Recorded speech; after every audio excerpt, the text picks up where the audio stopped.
Hello viewers, welcome to Suruchikaram. ఈరోజు నేను ఈ వీడియోలోని హెల్తీ మిల్లెట్స్ దోశ చూపిస్తాను. చాలా క్రిస్పీగా రుచిగా ఉంటుందండి.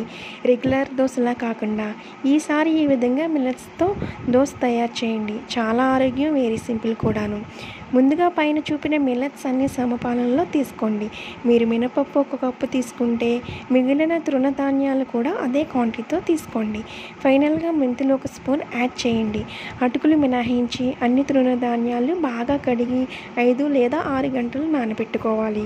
తర్వాత అటుకులు కడిగి ఒక 10 నిమిషాలు నానబెడితే సరిపోతుందండి.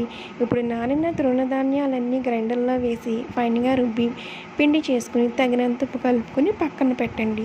స్టవ్ వెలిగించి పానము పెట్టి పానం కాలాక దోశ వేసి సన్నంగా తరుగుకున్న ఉల్లిపాయ ముక్కలు యాడ్ చేసుకుని ఆయిల్ లేదా నెయ్యితో కానీ ఎర్రగా కాల్చుకుని కొబ్బరి చట్నీ లేదా పల్లి పచ్చడితో సాంబార్తో కానీ నంచుకుని తినేయడమేండి. కమ్మగా హెల్తీ మిల్లెట్స్ దోశ రెడీ.